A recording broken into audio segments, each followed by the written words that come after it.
Hello everyone, peace of the Lord to all.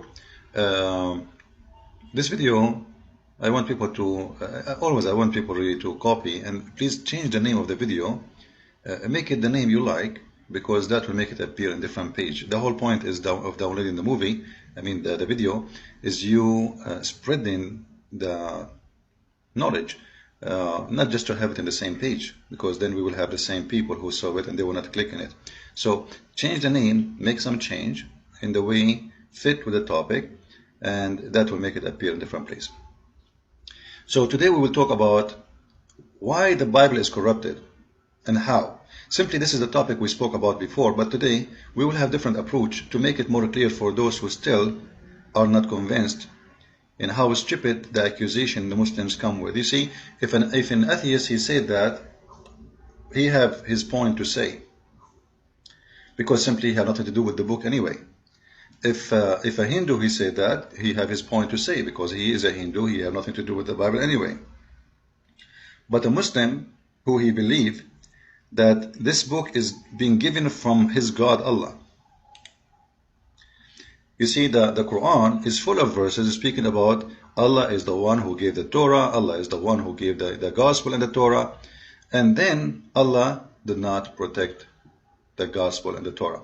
Now, the Muslim, the first thing they say when it's come to the what they call the corruption of the gospel or the Torah, they say that you corrupted. We. Now, is that true? According to Islam, no. According to Islam, yes. But at the same time, no. Which means Islam, because it's a stupid religion made by a stupid mental idiot, so it contradicts itself. So the Christians, the Jews, they are the one who corrupt their book.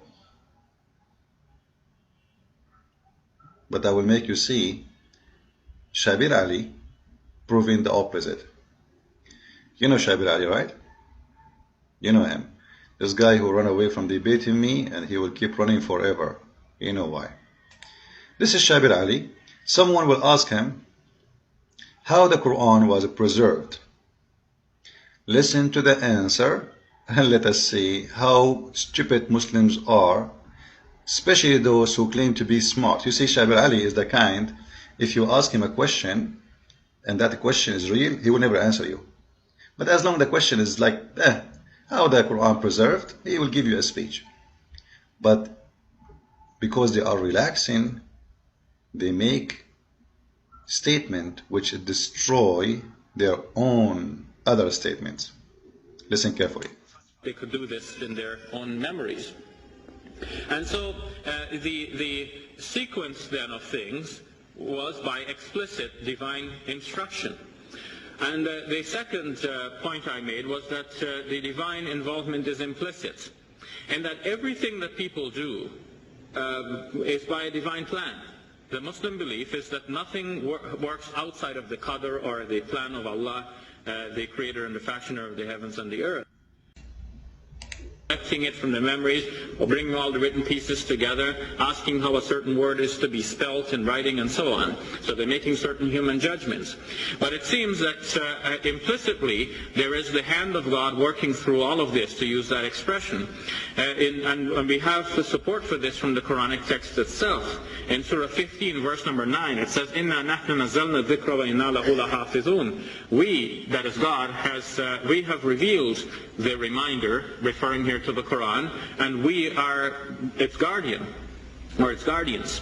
God himself is protecting the Quran, whereas in the case of previous scriptures in Surah 5, the previous scriptures are spoken about as that which has been entrusted to the priests and the rabbis. It's together, asking how a certain word is to be spelt in writing, and so on. So they're making certain human judgments. But it seems that implicitly there is the hand of God working through all of this, to use that expression. And we have the support for this from the Quranic text itself. In Surah 15, verse number 9, it says, "Inna nahnu nazzalna dhikra wa inna lahu lahafizun." We. Wrong verse. Simply, Inna nazzalna dhikra wa inna lahu lahafizun have nothing to do with the Quran. Because how you know this is about the Quran? The word dhikr mentioned in the Quran many places. Not only, it can be anything from the word of God, supposedly. And let us show you the proofs and the reference just to show you that this guy is a liar.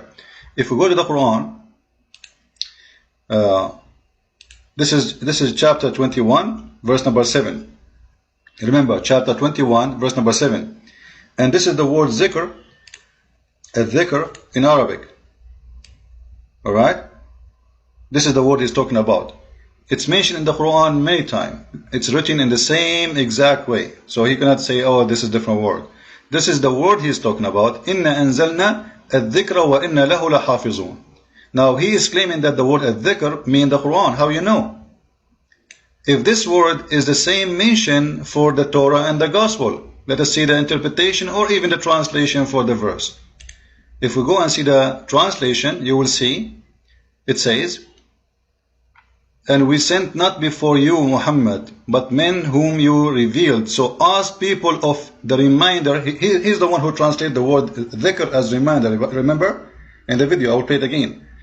Which means the scriptures, the Torah and the Injil. But he just quoted for us a verse saying that Allah, He is going to protect a dhikr. According to him, this is the Quran. How you know? It says, according to your translation, the reminder. And according to your verses here in the Quran, it is the scriptures, which is the Torah and the Injil, not the Quran, because simply the Quran does not exist yet. The Quran is in a process right now to be given. It's not given yet. So when he said that this is about a verse, Allah, He said He preserved only the Quran, this is a joke. Because there's many verses in the Quran prove the opposite. We can show you more proofs. In chapter 21, verse 105, here we go, we find the word al-dhikr again. You see, it's the same word.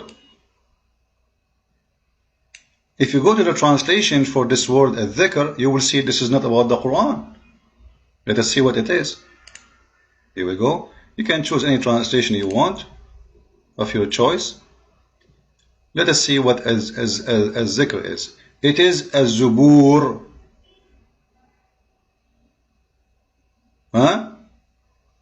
Az-Zubur and at-Torah and the Injil. And after them all, after all those books, the Quran came. So the word al-dhikr here is coming for az-Zubur, i.e. the revealed holy books, the Torah, the Injil, the Gospel, the Psalms, and the Quran. You see the hypocrisy? So the word al-dhikr means all of those books. According to him, it's only the Quran. It's a fabrication. Why he's saying that? Because that would be a contradiction for the Quran. How you say Allah, He is the one saying He will preserve it and then later it's not preserved?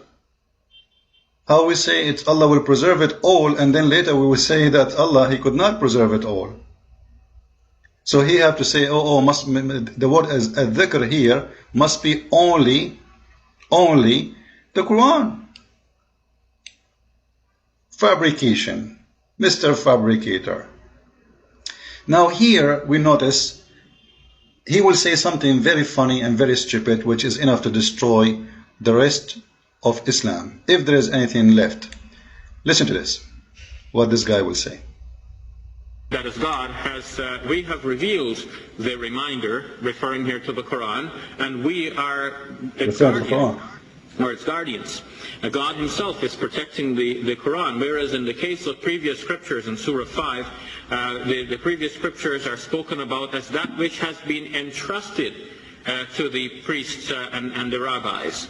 It's tuhfizu. They have been made the ones to preserve it. But whereas the others have been made responsible for preserving the previous texts, God is saying in the Quran that He Himself is responsible for preserving. Oh, so Allah saying, guys, He trusted the rabbi to protect the previous books, but it doesn't work. So I decided to preserve it myself this time. Look how stupid, how silly this argument is. What this Abdul saying to us, that Allah, He made a stupid decision, He trusted the rabbi. Because you know when you say the word trust, I trust someone, it's mean I believe in him. It's mean I am not the Almighty. Because if the Almighty is Almighty, He should not trust someone He is corrupt. How we know He's corrupt? Because obviously they are accusing them of corruption of the Bible. They must be corrupt. No decent man will corrupt His holy book unless he is corrupt himself. He must be satanic, not only corrupt, he must be very evil. So Allah trusted the rabbi, but the trust was wrong. It was a stupid idea, and I find myself I need to correct it. So today I'm going to tell you I'm not going to do that again because it was a stupid mistake, and I promise you I will never do it again. I tried it once, I will never try it again. This is the stupid logic of this religion. It's called Islam. Can you find me more stupid than Allah? Because Allah, He is trusting the wrong ones to protect His book.